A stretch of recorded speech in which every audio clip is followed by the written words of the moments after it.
Namaskar. Today I am going to give a talk on lithification and diagenesis.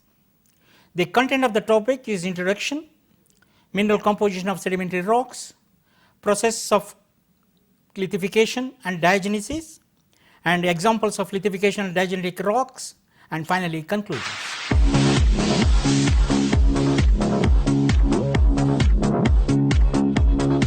Sedimentary rocks are formed by accumulation, compaction and consolidation of sediments. The sediments may be defined as particles produced from the decay and weathering of pre-existing rocks, or may be derived from remains of dead sea or land animals in suitable environments. The accumulation and compaction of these sediments commonly takes place underwater or at least in presence of water. Availability of sediments or the solid matter making the sedimentary rocks may be from varied sources. Rocks already existing on the surface of the earth at any given point of time are exposed to the action of natural agencies surrounding operating on them, such as atmosphere, wind, water, ice and chemical environment. The net result is breaking down of these rocks into a smaller and still smaller parts. These sediments are transported to a varying distances and finally deposited in suitable basins, especially in case of large depressions on the body of the earth, such as sea or ocean floor, lakes and even river beds. Some sediments may be derived as precipitates or evaporates from springs, lakes and more often from lagoons, bays and sea water. Sedimentary rocks are known to cover as much as 75% of the surface area of the earth, the rest being covered by the igneous and metamorphic rocks. Diagenesis is defined as all the physical, chemical and biological changes that a sediment is subjected to after the grains are deposited but before they are metamorphosed. Some of these changes occur at the water sediment interfaces and are termed as almirolysis, but the bulk of diagenic activity takes place after burial. Examples of such things as the alteration of biotite flakes into the mineral glauconite on the sea floor. During deep burial, the main diagenetic process are compaction and lithification.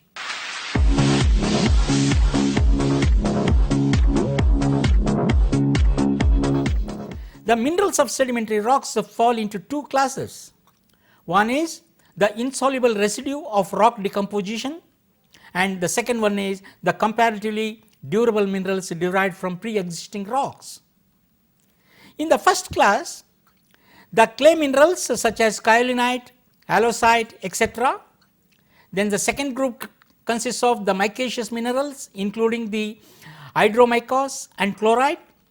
Then third group consists of the aluminum hydroxide, bauxite, gibbsite. Then fourth group is the ferric oxides and hydroxides. Minerals of ferromagnesian group such as serpentine and talc are rarely found. Quartz is of course always the most abundant, and certain accessory minerals such as zircon, rutile, tourmaline, garnet, magnetite are frequently present in sediments. The mineral composition of the sediments is affected by many factors. Since the insoluble residue of the rock decomposes are usually of floor-like fineness, they form the chief constituents of the clay. Sands consist chiefly of quartz and feldspar. Since these minerals are most abundant of the relatively durable minerals and are derived from the disintegration of rocks. The mineral composition also depends on the nature of the rock forming and the gathering ground of the material.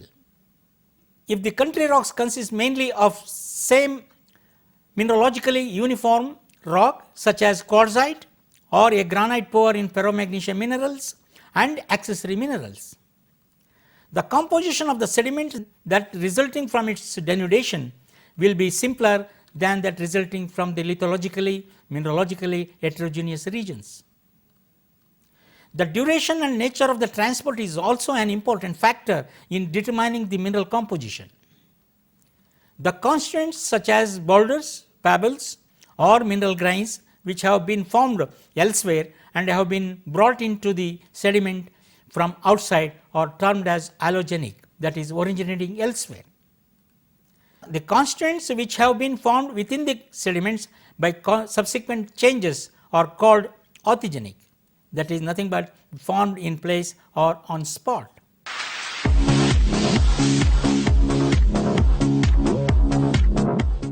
Lithification is the term used for the complex process including compaction by which a loose sediment is converted into a solid sedimentary rock.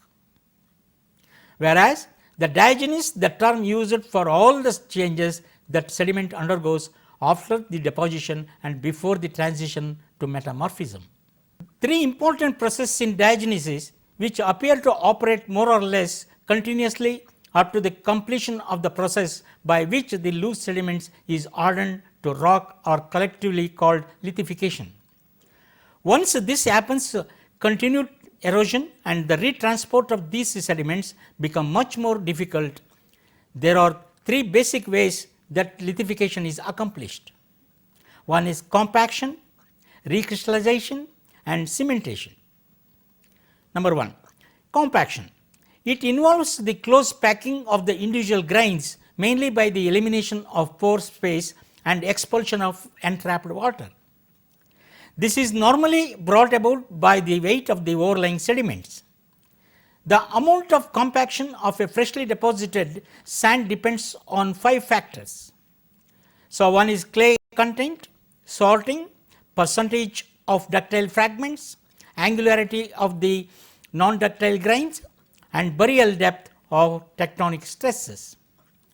Compaction is more effective process in sandstones.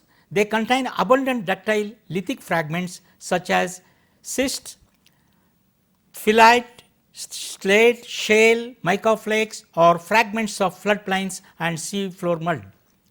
With increased depth of burial, these fragments are squeezed into adjacent depositional pore spaces, thinning the stratigraphic section and diminishing the porosity and permeability of the sandstones. The growth of secondary minerals in a sandstone requires that the pore fluid be oversaturated with respect to the mineral being necessary or being precipitated. It is also necessary for very large amounts of pore fluid to pass through the rock over a long period of geologic time. One way to harden sediments is simple compaction, but this only works for some types of very fine sediments. Coarser sediment particles usually do not lithify in this way because getting them closer does nothing to cause them to stick. For example, the clay minerals are different. However, these tiny minuscule plate shaped micas grains and like micas, they have slight electrical charges on their surfaces. Pressing them together, particularly it involves the rotating them such that their flat surface come into contact, allows them to establish attractions for each other. The electrical charges tend to make them adhere to each other. As with van der Waals bonds, however, the attraction is not terribly strong and the sediments lithified in this way are generally not particularly resistant to subsequent erosion. Recrystallization. A second natural method of lithifying sediment is by recrystallization of some of or all the constituent minerals.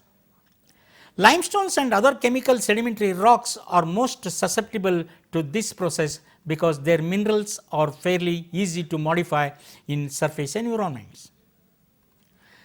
Much natural CaCO3, that is calcium carbonate, in the earth's crust is not calcite but a different mineral called aragonite. Aragonite takes up less volume per molecule than calcite.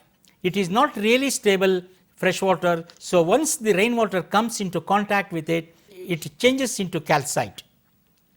The crystals grow larger because of this transformation and tend to mesh themselves together as they do so. This locks the particles together, making the entire structure stronger and harder. Cementation. The most common method of lithifying coarse grained sediments is by cementation. Sedimentary particles are deposited in contact with each other, but there is also a certain amount of empty spaces in a pile of sediments.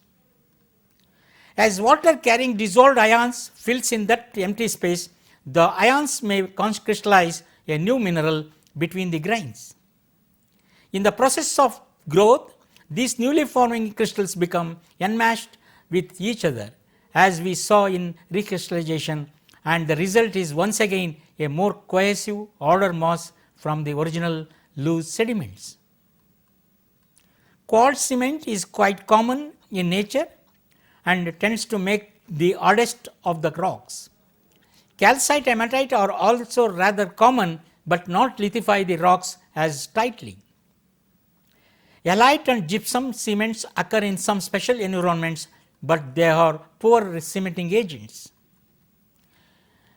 Many other minerals are known to act as cements, all but the few mentioned above are quite rare.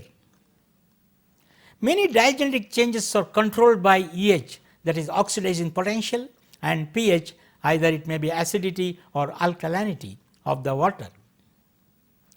Diagenesis is recognized as taking place in 3 stages. One is pre-burial, early burial and late burial stages, during which the following changes occur. Let us go one by one. The pre-burial changes. A disruption of sedimentary structure and mixing of layers by the action of burrowing organisms. Adjustment of part of the sedimentary material to the EH and pH of the water of the basin of deposition. The development of certain orthogenic materials, example glauconite, phosphorite, pyrite, possibly certain iron oxides. Let us go to the second stage or second changes, that is early burial changes. Number 1, the continuation of process B and C above to a greater extent. Oxidation of carbonaceous material especially important under normal conditions. At this stage, there is a maximum development of sulfides if the oxidizing conditions present. Continuation of compaction, that is called dewatering. Then finally, the probable initiation of development of concretions. During diagenesis, certain constituents of sediments tend to concentrate in certain parts of the rock, often accumulating around a nucleus. The masses so formed may be rounded, irregular, and are known as concretions. It is composed of clay, ironstone, limestone, dolomite, etc. Coming to late burial changes. Number 1, EH and pH cease to be great importance. Number 2, the completion of dewatering of clays and an increase in the grade of the clay minerals. Orthogenic mica and chlorides may develop, and completion of development of concretions and cementation process. Replacement of aragonite by calcite. Then dolomitization is an important factor for the diagenesis of carbonaceous sediments. Qualification is essentially a diagenetic process. They include compaction, deformation, dissolution, cementation, orthogenesis, replacement, recrystallization, hydration, bacterial action, and development of concretions. A great variety of clastic and non-clastic sediments is deposited in caves in both vadose and ferritic environments. Over time, these sediments are transformed into well indurated rocks. Lithification and diagenesis in caves takes place under generally stable temperature and pressure conditions with highly variable water tables and abundant dissolved calcium carbonate.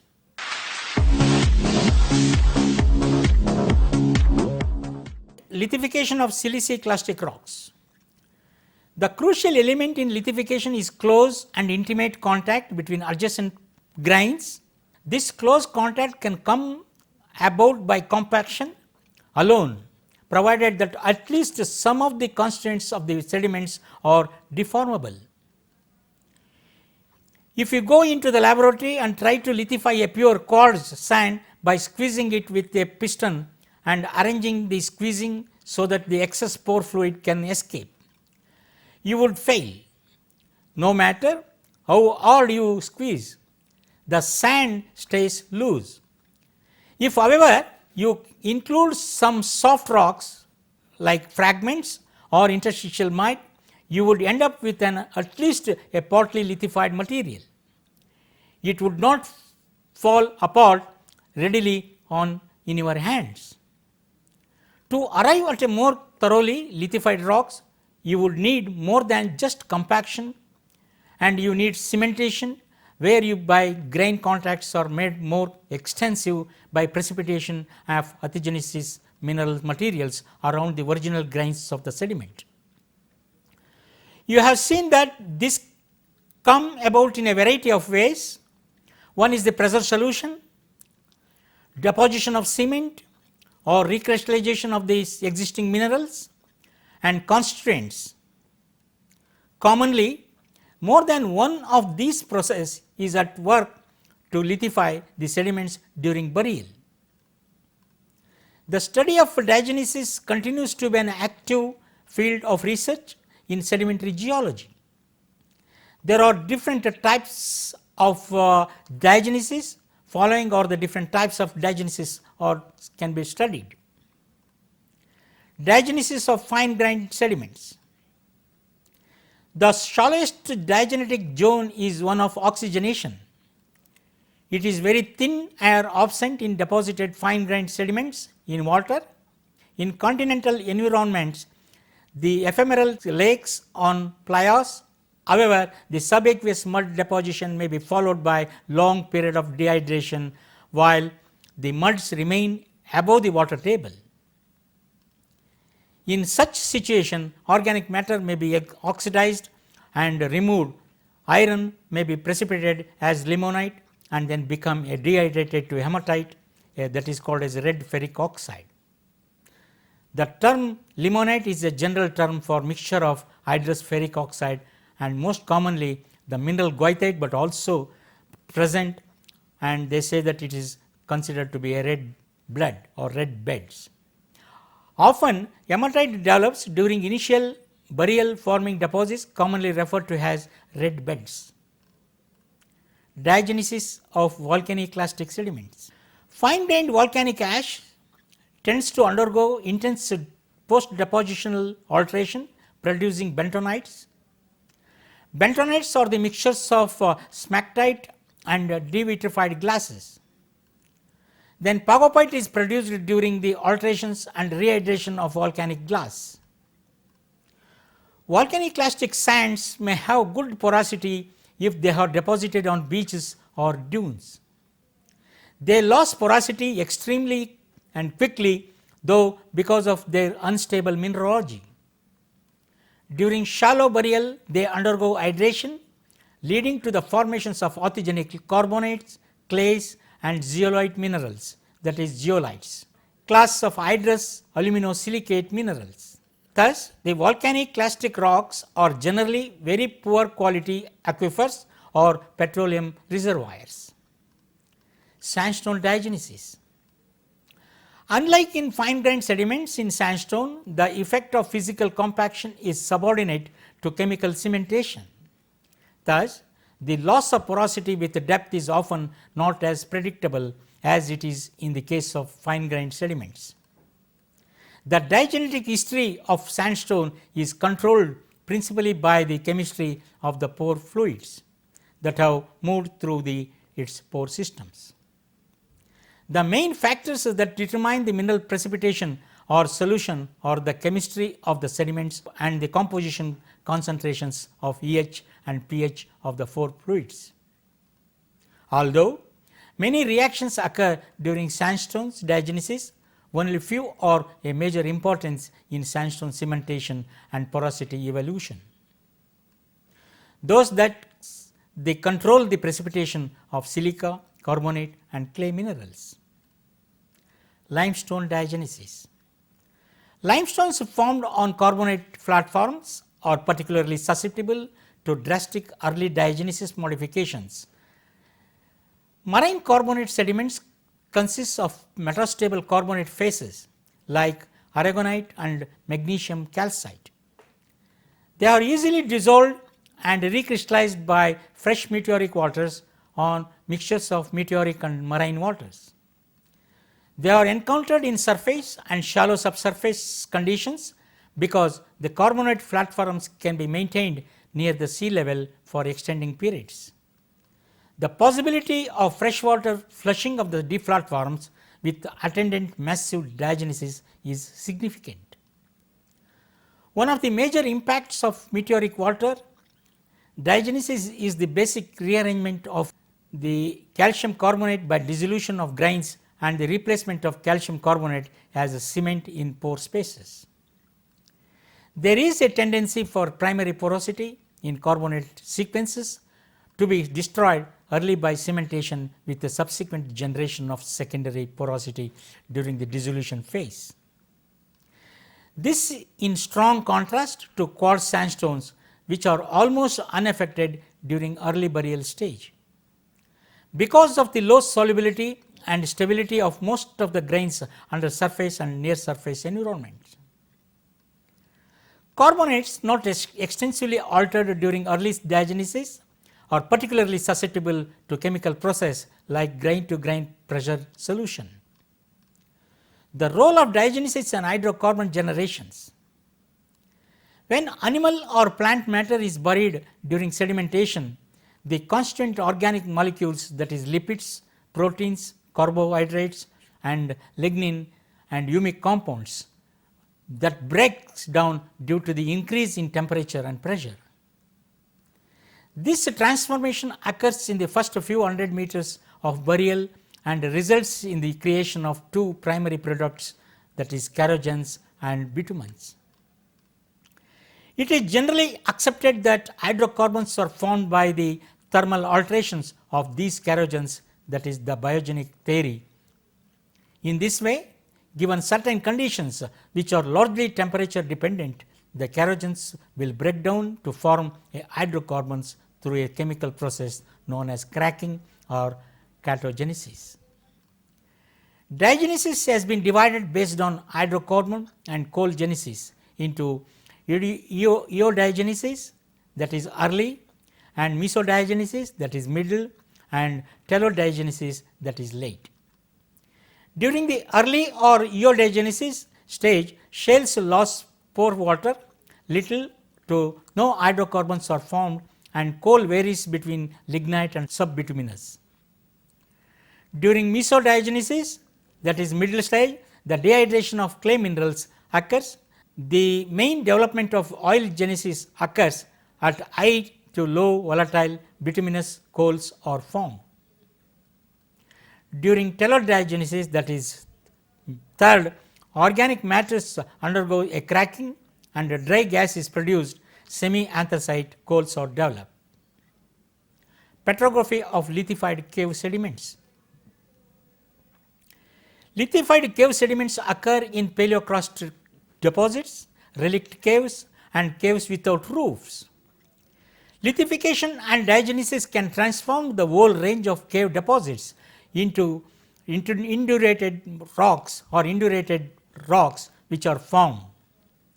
This often contains fossils and are frequently misidentified as flow stones. Vadose lithification and diagenesis.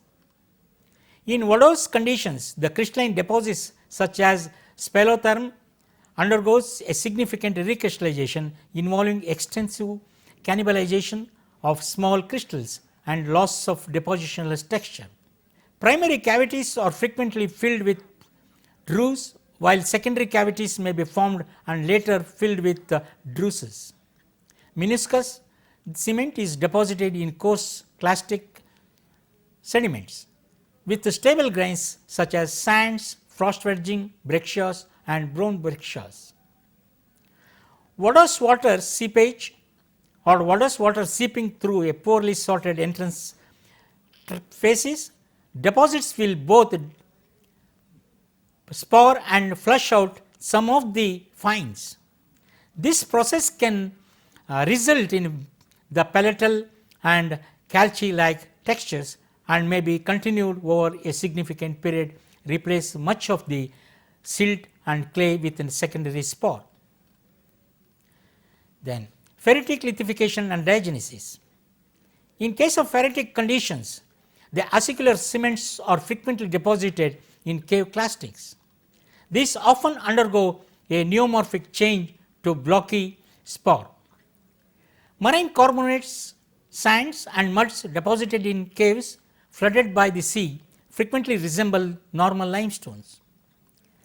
Cave muds deposited in impounded crasts and then lithified resembles the carbonate rich siltstone and mudstones. Lithified muds deposited in holocrosts are frequently difficult to distinguish from laminated marine mudstones. Lithification of entrance faces. Entrance faces are generally poorly sorted and frequently loosely packed.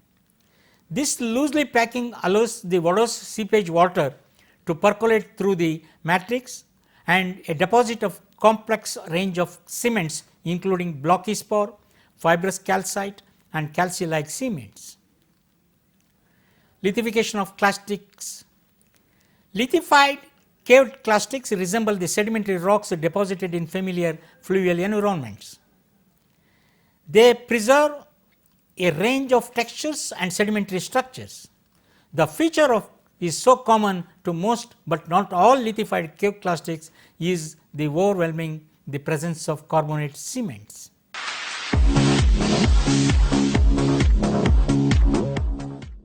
Lithification is a process of porosity destruction through compaction and cementation. Lithification includes all the processes which convert unconsolidated sediments into a sedimentary rocks. In geology, consolidation is a synonym for lithification. Compaction and cementation lead to lithification of sedimentary rocks. Compaction is the squeezing of sediments by the weight of the rocks and sediments above them. Cementation is when cement from fluids binds the sediments together. During lithification of recent carbonate sediments, there is a progressive elimination of high magnesium calcite and aragonite and formations of low magnesium calcite. Low magnesium calcite is precipitated as interparticle cement and forms a druzy calcite mosaic. Mineralogical and textural changes are controlled by pH and salinity of seawater. Diagenesis refers to a process that lithifies the sediments or make them into a solid sedimentary rock. It may occur at or very near surface but more commonly occurs after sediments are buried. All chemical, physical and biological changes that takes place after sediments are deposited and during and after lithification. Changes in the sediments due to increased heat, pressure and circulating groundwater.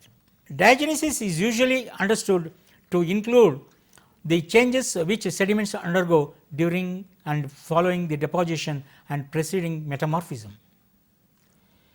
Many of these changes occur prior to lithification, others may accompany or follow it.